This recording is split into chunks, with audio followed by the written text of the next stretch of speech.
Hello guys, तपाईँहरूलाई फेरि एउटा मिनी भ्लगमा स्वागत छ। मैले अस्ति भनेको थिएँ होइन, हाम्रो गाउँमा चाहिँ 3 दिन चाहिँ दियोबत्ती बाल्ने हुन्छ। आज चाहिँ आखिरी दिन हो र तेस्रो दिन अनि कि लास्ट दिन आज त्यो दियोबत्ती बाल्न आएको 5:30 6 बजीतिर हेर्नु कस्तो अँध्यारो भइदियो हेर्नु, पुरै अँध्यारो भइसकेको छ।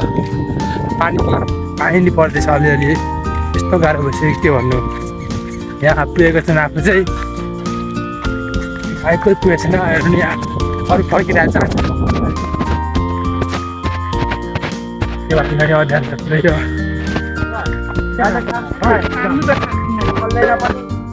फर्काइदिनु राख्सँग दिनु भाइ, लाइटर दिनु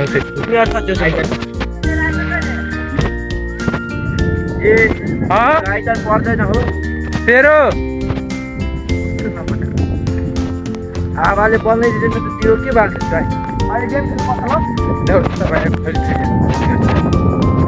कति दियो बालेको छ आज तपाईँलाई देखाउँछु म। त्यो मलाई बेचिया मलाई नभए त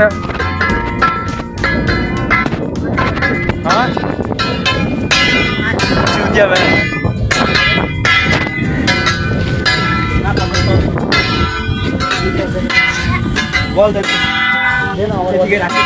दियोबत्ती बाल्ने हजुर पुरै अँध्यारो भइसकेको छ। अब चाहिँ छिटो दियोबत्ती बालेर जान्छु होइन। आज खासै दियोहरू आएको छैन, आज खासै दियो चाहिँ आएको छैन। अब छिटो दियोबत्ती बालेर राति जान्छु। राति नै भइसकेको छ, अँध्यारो पानी पर्न आएको। तपाईँहरू सक्नुहुन्छ यहाँ पानी पर्न आइसक्यो, पानी परिसक्यो, स्टार्ट भइसक्यो। हावाहुरी चल्न, पानी पर्नलाई स्टार्ट भइसक्यो। मान्छेहरू भर्खर आयो तर चाहिँ झन् पानी पर्न स्टार्ट भइसक्यो। यता मान्छेहरू बिजी छन् चढाउनेमा। ऊ पानी आम्मा घर कसरी जाने केटा हो,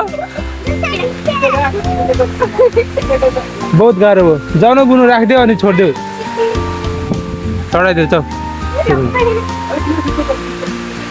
अब आजको लागि यति नै पानी पर्दैछ। अब उही हामीलाई गाह्रो भइसक्यो, पुरै पानी यहाँ झट्का मारिसक्यो, ठाउँ छैन ल मन्दिर लुक्ने हो। उही पानी आइसक्यो, छेउमा पनि यहाँ कहाँ छु म, रुखको फेदमा।